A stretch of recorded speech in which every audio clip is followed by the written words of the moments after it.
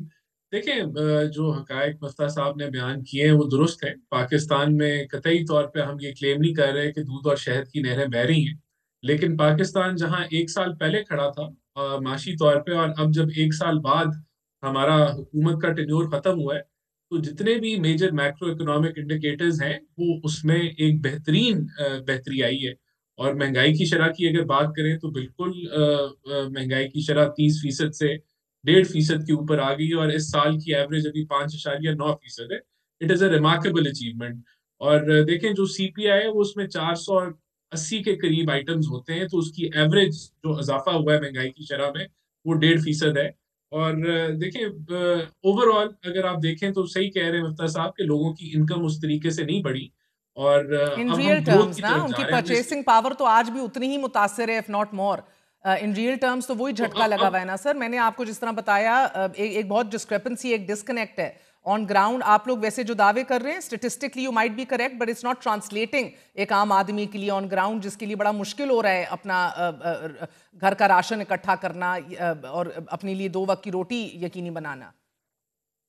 دیکھیں بالکل, تو اس کے لیے اب ہم نے جو ہے اسٹیبلٹی اچیو کر لی ہے. آپ کا اوور آل اگر آپ دیکھیں کہ آپ کے ریزروز بہتری کی طرف میں آپ سے ہیں, پوچھ آپ رہی کا ہوں ایک شارٹ فال کے اسٹیبل ہوتے ہوئے آپ ایکسچینج. آئی ایم ایف کو کیسے کنونس کریں گے؟ اچھا شارٹ فال پہ آ جائیں. ہاں یہ اچھا بتائیں دیکھیں نا پہلے. شارٹ فال کے اوپر آپ دیکھیں, میں آپ کو بتانا چاہتا ہوں کہ 26% ٹیکس کلیکشن میں اضافہ ہے. اس چیز کے باوجود کہ دیر از اے شارٹ فال, لیکن 12% انفلیشن جو ہے وہ ہم نے ایکسپیکٹڈ تھی, لیکن ابھی وہ انفلیشن 6% پہ. تو اس کا مطلب اگر 6% انفلیشن ہے تو 6% گروتھ جو ہے ٹیکس میں انفلیشن بیسڈ ہے. اگر مفتہ صاحب 1% کہہ رہے ہیں گروتھ ریٹ ہے تو وہ 7% ہوگی. تو جو باقی 19% ٹیکس کلیکشن میں اضافہ ہے وہ ٹیکس ایویژن کے اندر کمی سے ہے, وہ ٹیکس میجرز جو آپ نے لیے اس کی وجہ سے, وچ از اے ریمارکیبل اچیومنٹ.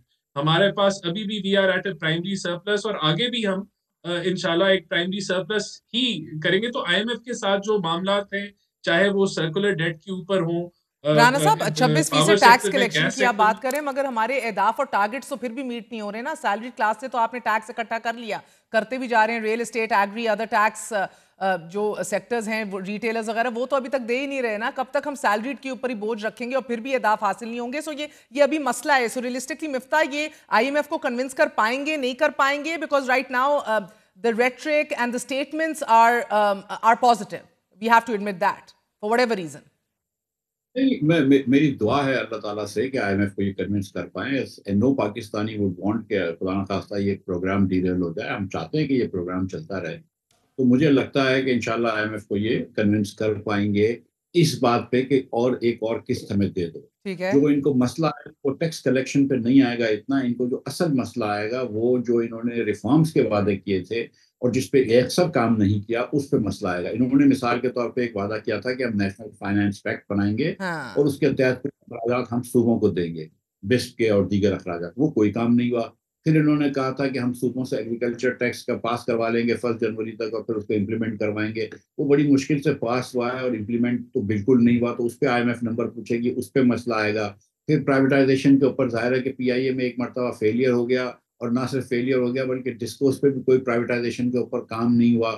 تو اس کے اوپر بات کریں گے. تو آئی تھنک کہ I M F structural reforms کے اوپر ان کے اوپر بات ضرور کرے گا ان سے, لیکن اپریل کے مہینے میں اگر مارچ میں آئے ہیں اور اپریل میں ان کی اسٹاف لیول اگریمنٹ ہوتا ہے تو اپریل کے مہینے کے بعد جا کے منی بجٹ لانا یا اسمال ٹیکس لگانا وہ تو بے سود ہوگا. تو اب جو بھی ہوگا یہ اگلے سال ہوگا.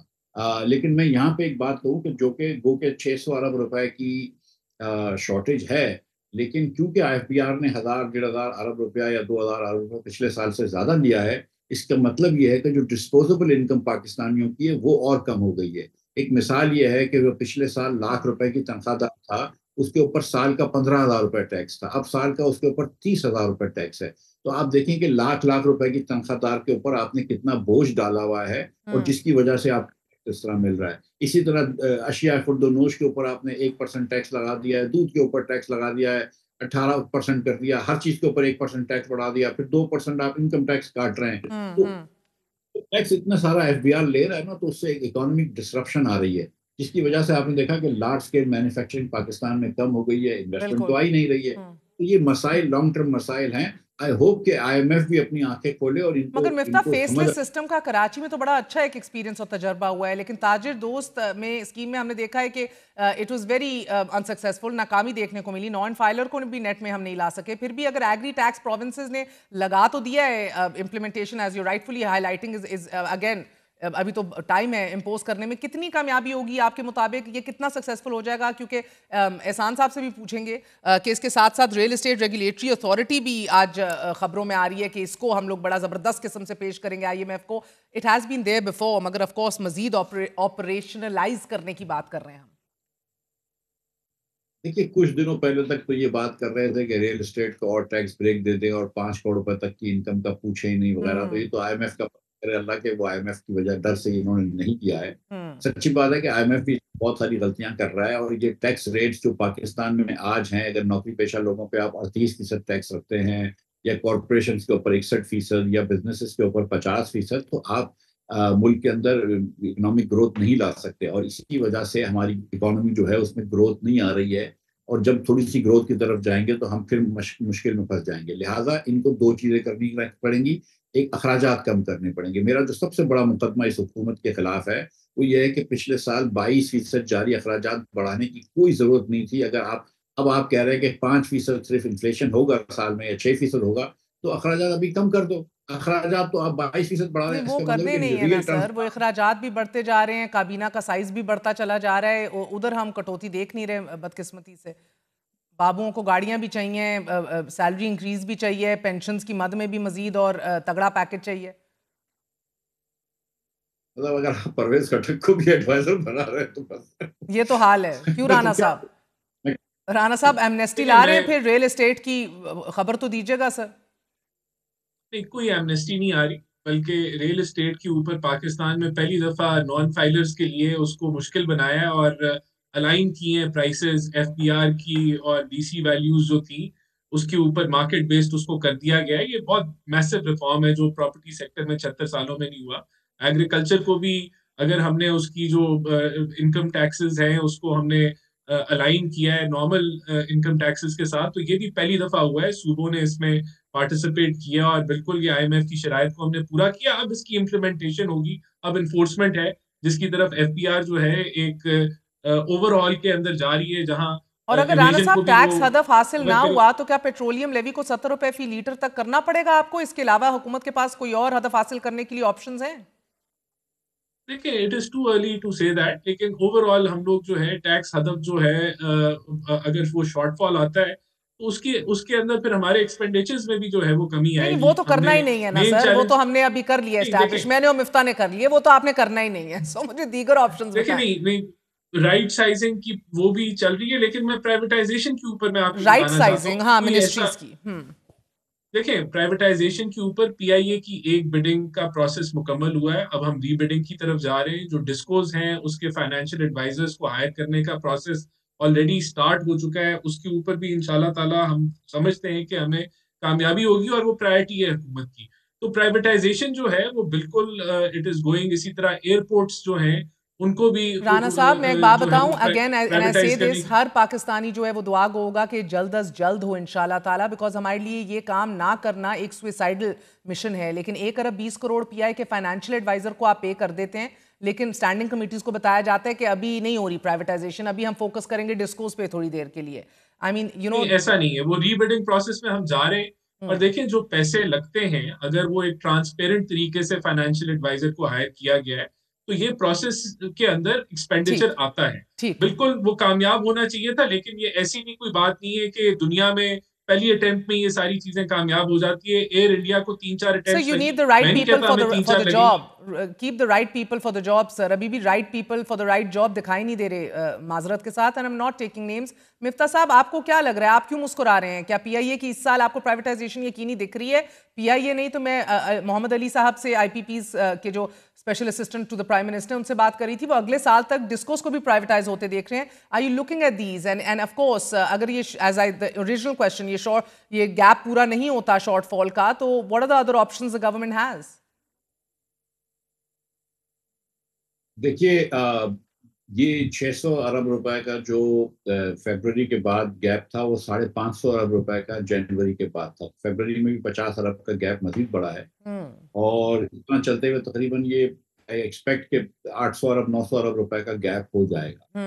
ایک طریقہ جو ہے وہ منی بجٹ ہے, لیکن لائک آئی سیڈ کہ اپریل کے بعد منی بجٹ لانا بہت مشکل ہے.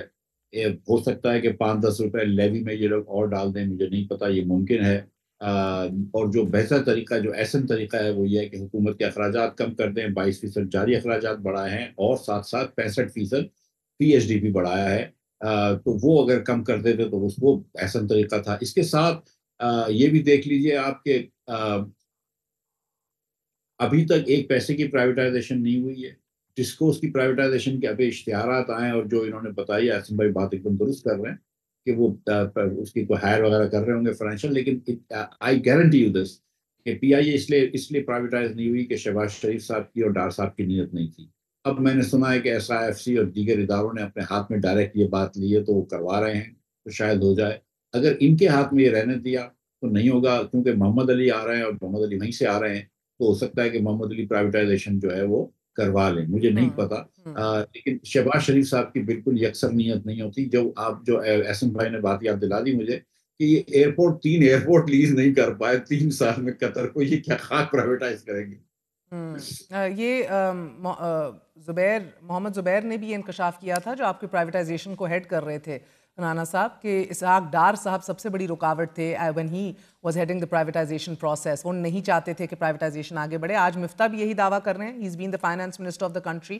بہرحال اگر یہ واقعی وزیر اعظم اس کے اوپر دیکھیں, پرائم منسٹر شہباز شریف کا 100% ریزالو ہے کہ ہم نے پرائیویٹائزیشن کو آگے لے کے چلنا ہے, اور وہ ان چیزوں کو پرسنلی ریویو بھی کرتے ہیں. دیکھیں بات یہ ہے کہ جو اکانومی کا نواز شریف ماحول صاحب ہے کا ریزالو پچھلے 2 دہائیوں سے ڈسکوز کو پرائیویٹائز کرنے کا, سر میں تو ذاتی طور پہ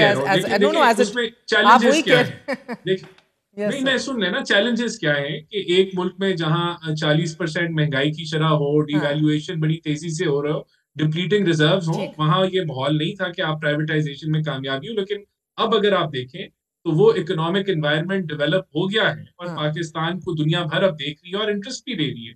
تو اب دیکھیں یہ اکنامک انوائرمنٹ 1 سال میں ہم نے ڈیولپ کیا ہے جہاں میکرو اکنامک انڈیکیٹرز سارے پازیٹیو ہیں, اور اب پرائیویٹائزیشن کی طرف یا ہم ایف ڈی آئی کو اگر لانے کی کوشش کر رہے ہیں تو ہم سمجھتے ہیں کہ ہمیں کامیابی ملے گی. دیکھیں بات یہ, آپ جس شعبے کو اٹھا لیں, میں آپ کو 10 اقدامات گنوا دوں گا کہ ہم نے یہ سفر طے کر لیا ہے, اور اب آگے آنے والے چند مہینوں میں ہم یہ چیزیں ایکسپیکٹ کر رہے ہیں. تو ہر شعبے میں کام ہو رہا ہے. مگر رانا صاحب بجٹ میں بیرونی امداد کے لیے جو آپ نے ٹارگٹ سیٹ کیا ہے وہ $10,000 ملین رکھا گیا ہے, مگر پھر صرف ہم دیکھ رہے ہیں کہ $3600 ملین حاصل ہوئے ہیں. ہدف سے 35% یہ کم ہے. کرنٹ اکاؤنٹ سرپلس کی بجائے جنوری کے مہینے میں $42 کروڑ ہو گیا ہے.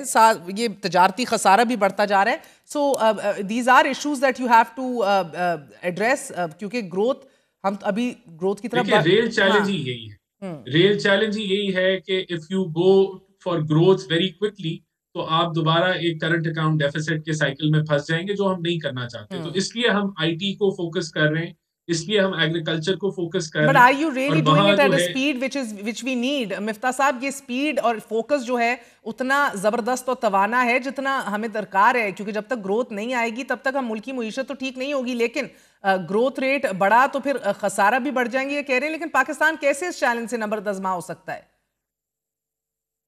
دیکھیے ران صاحب جو بات کر رہے ہیں وہ ٹھیک بات ہے کہ یہ ایکسپورٹ کو فوکس کر کے اگر گروتھ لائیں تو بڑی اچھی بات ہے. مقصد یہ ہے کہ پاکستان میں گروتھ بھی آنی ہے لیکن ایکسپورٹ کے تھرو آنی ہے. لیکن انہوں نے اس کے لیے جو کہہ رہے ہیں کہ ہم فوکس کر رہے ہیں, اس پہ میں معذرت کے ساتھ کنونس تھوڑا نہیں سا ہے. کنوینس نہیں ہوں. دیکھیں نا, اگر آپ انٹرنیٹ بند کر دیتے ہیں تو آئی ٹی کے اوپر تو آپ میرے خیال سے فوکس نہیں کر رہے آپ نا. اسی طرح مثال کے طور پر یہ کہنا کہ ہم ایگریکلچر پہ فوکس کر رہے ہیں, میرا نہیں خیال ہے کہ صرف کہنے سے فوکس ہو جاتا ہے. دیکھیں پاکستان میں جو اسٹرکچرل ریزنز ہیں جس کی وجہ سے ڈیفیسٹ اتنا ہے, اس کا اسٹرکچر کا نمبر 1 ریزن جو ہے وہ NFC ایوارڈ ہے, اور جس کی وجہ سے صوبوں کو جو پیسے ملتے ہیں وفاق کے 60%, تو وفاق کا ڈیفیسٹ بہت بڑھ جاتا ہے. تو جب تک وہ آپ ایڈریس نہیں کریں نہیں, گے اور اس کو آپ نہیں, اپنی حکومتیں اتحادی سندھ میں بیٹھے ہیں, مریم بی بی پنجاب میں بیٹھی ہیں, بلوچستان بھی اپنا ہی ہے, تو میں تو سمجھنے سے قاصر ہوں کہ یہ کیوں ہنگامی بنیادوں پہ ایڈریس ہو کے ریزالو نہیں ہو گیا ابھی تک. وہاں پہ کمیشن تک نہیں بنایا. اس کے بعد دوسری گزارش یہ ہے کہ جب آپ یہ بات کر رہے ہیں کہ ہم آئی ٹی کے اوپر فوکس کر رہے ہیں, تو آپ یہ بات بھی تو ساتھ کہیں کہ 2.65 کروڑ بچے پاکستان میں اسکول کے باہر ہیں. ٹھیک, تو 40% بچہ ہے آپ کا وہ اسکول کے باہر ہے. جو ایک سیکنڈ, یہ اسٹیٹسٹک ذرا ضروری ہے, یہ سن لیجیے کہ 10 میں سے 8 بچے پاکستانی 10 سال کی عمر کے 2 جملے نہیں پڑھ سکتے کسی زبان میں. تو ان کو آپ کیا خاک سکھائیں گے کمپیوٹر جو اردو نہیں پڑھ سکتے؟ ہمارے یہاں تعلیم کا جو ناقص نظام ہے اس کو ٹھیک کرنے کے لیے وفاق اور صوبے مل کے کچھ کام نہیں کر رہے ہیں. تو آپ کس طرح فوکس کر رہے ہیں آئی ٹی کے اوپر, مجھے سمجھائیں. اگر بچے کو آئی ٹی کا کام نہیں آتا ہو, انڈیا کا بچہ جو ہے وہ انڈین انسٹیٹیوٹ آف ٹیکنالوجی سے اپلائیڈ میتھ کی ڈگری لے کر نکلا ہو, 4 سال کی, ہمارا بچہ 3 مہینے کا سیلانی ویلفیئر ٹرسٹ کا ڈپلوما لے کر نکلا ہو, تو کیا برابر کام کر سکتے ہیں؟ ہمارے بچے کا انٹرنیٹ نہیں رانا چلتا ہو, صاحب کیا اس کا برابر؟ مختصراً جواب دے دیجئے. دیکھیں میں آپ کو بتاتا ہوں کہ اس کے اوپر بڑی ڈیٹیل ورکنگ ہوئی ہے اسکل ڈیولپمنٹ کے اوپر, اور آپ کی نیفٹیک ہو گئی, پی سیپ ہو گئی, ان کے اسکل ڈیولپمنٹ پروگرامز بڑے جو ہے وہ لانچ ہو گئے, جس میں 2 سے 3 لاکھ لوگوں کا ہدف ہے ود ان 1 ایئر ان کو آپ نے ٹرین کرنا ہے. وہ لانچ ہو چکے ہیں پروگرامز. یہی طریقہ ہے. دیکھیں آپ انٹرنیشنل سرٹیفکیشنز جو ہیں آئی ٹی گریجویٹس کو یا جو آئی ٹی لٹریٹ جو بچے ہیں ان کو آپ کے کرائیں گے تو آپ اکوپ کر سکیں گے فری لانسرز کو, اور آپ اپنی آئی ٹی کی انکم کو بڑھا سکیں گے. تو ٹھیک, یہ اس کے اوپر ایک ڈیٹیل پلان, اور it is already been launched, اور اس پہ کام چل رہا ہے. دیکھیں مشکل ہے, چیلنجز بہت زیادہ ہیں, لیکن ہم اس رستے پہ چل رہے ہیں جس سے رزلٹ نکلے گا. اور یہ ہوائی باتیں نہیں ہیں, وہ ہم پورے پلان کے ساتھ ایک امپلیمنٹیشن کے موڈ میں ہیں, امپلیمنٹیشن کے فیس میں. چیلنجنگ انوائرمنٹ ہے, میں ایگری کرتا ہوں, لیکن we are taking all the necessary steps. ٹھیک ہے جی, we wish you the best of luck. 1 سال تو پورا ہو چکا ہے, اگلے 4 سال آپ کو موقع دیا جائے یہ کام کرنے کے لیے, کیونکہ ایز آف رائٹ ناؤ تو حالات جو ہیں وہ مفتاح گھمبیر ہیں. آپ کی اپوزیشن الائنس جو ہے وہ رنگ پکڑتی جا رہی ہے. آپ چاہ رہے ہیں کہ عید کے بعد آپ اکٹھے ہو جائیں. اس کے اوپر کوئی ابھی تک پروگریس ہوا ہے گرینڈ اپوزیشن الائنس کا؟ کیونکہ مولانا صاحب تو ابھی بھی دکھی ہیں, پی ٹی آئی سے ان کو جواب اور گارنٹیز ملی نہیں ہے اس حوالے سے. 1 سال مکمل ہونے کی بات کر رہے ہیں, اگلے 4 سال بھی ہو جائیں گے ان کے پورے جب تک آپ لوگ اکٹھے ہوں گے. اللہ ان کے 20 سال پورے کروا دے. مگر ہماری تو یہ ہے کہ مجھے تو بڑی خوشی ہو کہ احسان اور یہ منسٹر بنے اور یہ لوگ آگے بڑھیں. میں صرف اتنا چاہتا ہوں کہ جو چیف منسٹر اور پرائم منسٹر بنے وہ اپنی سیٹیں جیتے ہوئے ہوں. باقی تو میرا کوئی مقدمہ نہیں ہے ان کے خلاف. اپنی سیٹیں جیت کے آئیں تو ہمارے تو یہ تو چھوٹا بھائی ہے میرا. یا آپ یہ شرارتی باتیں نہ کیا کریں, اور ایسی خواہشات اپنے پاس رکھیں. آپ یار مہر کمال کر رہی ہو, یہ شرارتی بات ہے کہ الیکشن جیت کے پرائم منسٹر, میں آپ کو متنبع کر رہی ہوں, یہ شرارتیں نہ کیجیے, ادھر اپنے پاس رکھیں ایسی خواہشیں. دوسری گزارش یہ سن لیجیے کہ دیکھیں یہ اپوزیشن کا کوئی الائنس سیریسلی ابھی الائنس کی طرف نہیں جا رہے. لوگ الائنس کی بات کرتے ہیں کیونکہ ہمیشہ سے الائنس بنتے رہے, اور پی ڈی ایم اور جی ڈی اے اور ایم آر ڈی اور اے آر ڈی. ہمارے یہاں ابھی تو ہم صرف اس پہ بیٹھے ہیں ساتھ میں کہ آئین کی بالادستی اور قانون کی حکمرانی. اور ابھی میں ایک اور شو پہ تھا, وہ بول رہے تھے کہ آپ کیوں عمران خان صاحب کے پاس بیٹھ رہے ہیں, عمران خان نے آپ کو جیل میں ڈالا. تو بالکل صحیح بات ہے, اور میں نہیں چاہتا بھی. لیکن آپ مجھے بتائیں کہ جب آپ 26ویں آئینی ترمیم رات کو لے کر آئیں گے اندھیرے میں, اور آپ پورے آئین کو ملیا میٹ کر دیں گے, تو کیا ہم آواز نہیں اٹھائیں گے؟ چلیں. اور اگر عمران اس کے خلاف آواز اٹھائے گا تو ہم اس کو خوش آمدید کہیں گے. اسی طرح اگر پیکا لا پاس کرتے ہیں پورے پاکستان کے خلاف. میں تو آپ کے اکٹھے ہونے کے مقاصد پہ سوال نہیں اٹھا رہی تھی, رفتار کے اوپر سوال اٹھا رہی تھی اور اس کے ریئلسٹکلی پورا ہوتے ہوئے سوال اٹھا رہی تھی. مولانا صاحب ابھی بھی his apprehensions are very much there, اور تحریک انصاف میں اندرونی لڑائی بھی زور پکڑ گئی ایک وقفے کے بعد. جی بول لیجئے. ابھی ہم مولانا صاحب کی بھی بات سن رہے ہیں, باقی سب لوگ بات سن رہے ہیں. مولانا صاحب کے جو وہ ہیں ایک دم جائز ہیں, اس کو مولانا صاحب کو کانفیڈنس کے بغیر نہیں ہوگا. اوکے سر, ہو بھی نہیں سکتا سر. بہت بہت شکریہ. تحریک انصاف کی اندرونی لڑائی کے اوپر بات کریں گے وقفے کے بعد.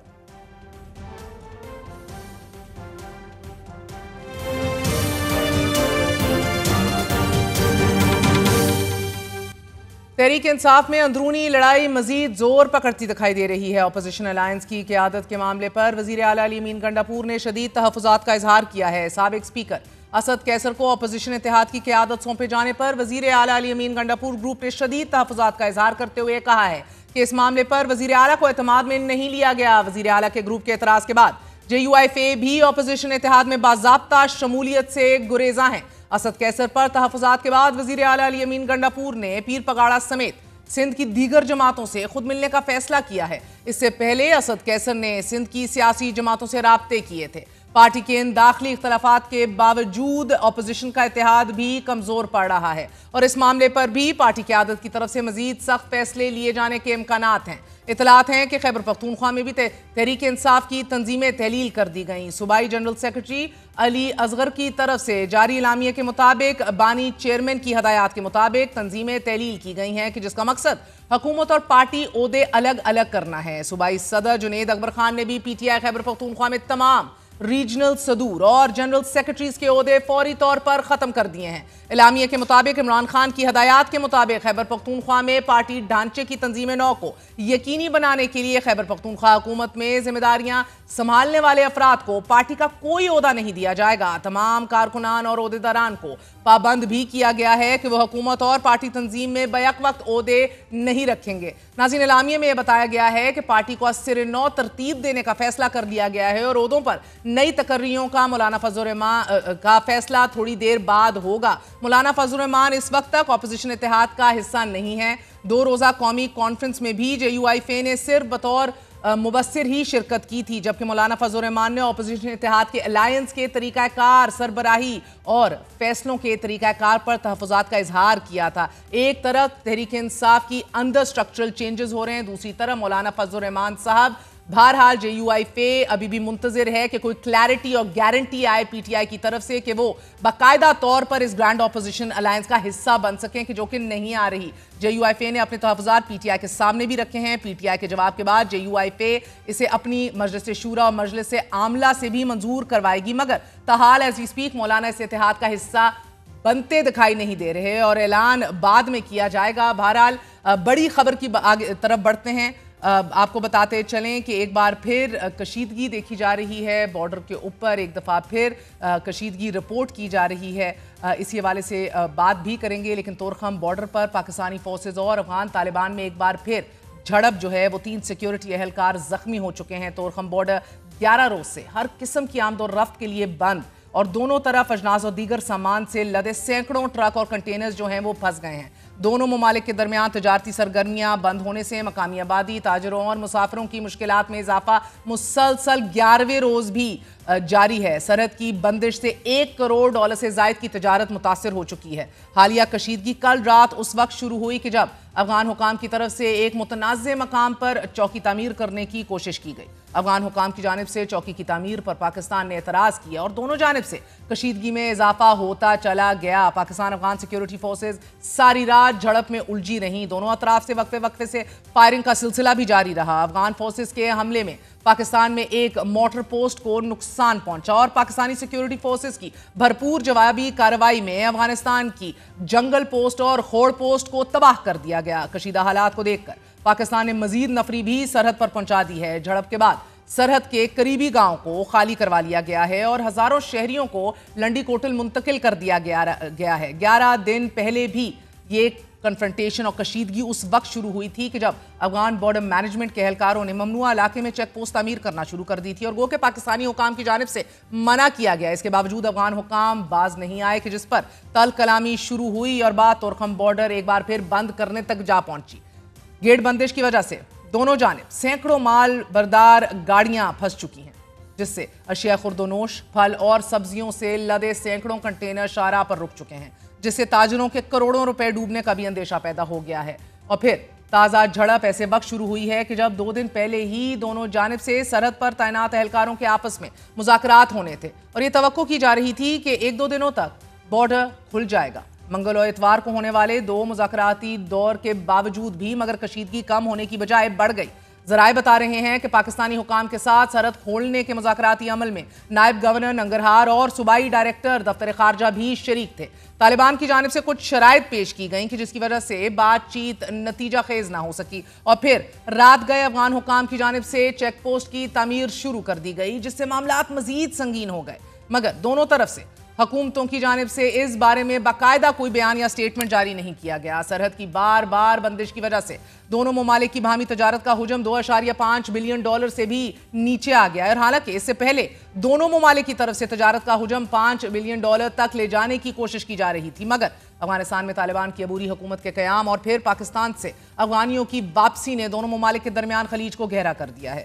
افغان سرزمین ایک عرصے سے پاکستان میں دہشت گردی کے لیے استعمال ہو رہی ہے اور افغانستان سے پاکستان میں دراندازی کا سلسلہ تواتر سے جاری ہے. افغان دہشت گردوں کی جانب سے پاکستان میں دہشت گرد کارروائیوں میں مسلسل اضافہ دیکھا جا رہا ہے. 3 دن پہلے 28 فروری کو بھی پاکستان کی سیکیورٹی فورسز کی غلام خان قلعے میں کارروائی کے نتیجے میں 14 دہشت گردوں کو جہنم واصل کر دیا گیا اور ان ہلاک دہشت گردوں میں ایک افغان دہشت گرد مجیب الرحمان عرف منصور کی شناخت بھی ہو چکی ہے. یہ افغانستان کی نیشنل ملٹری اکیڈمی کا کمانڈر رہ چکا تھا. ناظرین اسی طرح 30 جنوری کو سیکیورٹی فورسز نے ڈی آئی خان میں آپریشن کے دوران ایک اور افغان شہری بدر الدین والد مولوی غلام محمد کو بھی ہلاک کیا. یہ دہشت گرد بھی افغان فوج میں لیفٹیننٹ اور صوبہ باغدیس کے ڈیپٹی گورنر کا بیٹا تھا.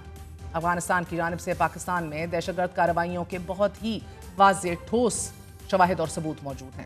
دہشت گردی کی بڑھتی ہوئی ان کارروائیوں میں جمعے کے روز بھی نوشیرہ کے دارالعلوم حقانیہ کوڑا خٹک میں خودکش دھماکے میں مولانا حامد الحق سمیت 8 شہری شہید ہو گئے. اسی روز اپر اورکزئی اور کوئٹہ میں بھی دھماکے ہوئے.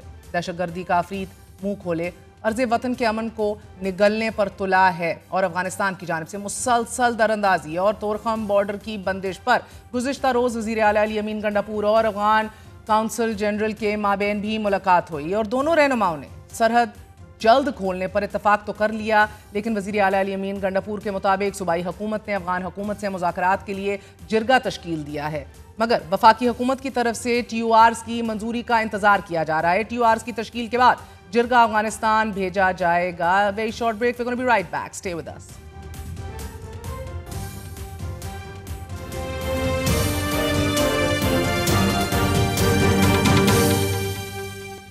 امریکی صدر ڈونلڈ ٹرمپ کی جانب سے بلی کیے جانے کے باوجود یوکرینی صدر زیلنسکی کا کہنا ہے کہ اب بھی امریکہ کے ساتھ مدنیات کا معاہدہ کرنے کے لیے تیار ہیں جبکہ یورپین رہنماؤں کے درمیان یوکرین معاملے پر اتفاق ہوا ہے کہ جب تک روس یوکرین جنگ جاری ہے یوکرین کو فوجی امداد جاری رہے گی اور روس پر معاشی دباؤ بڑھایا جائے گا.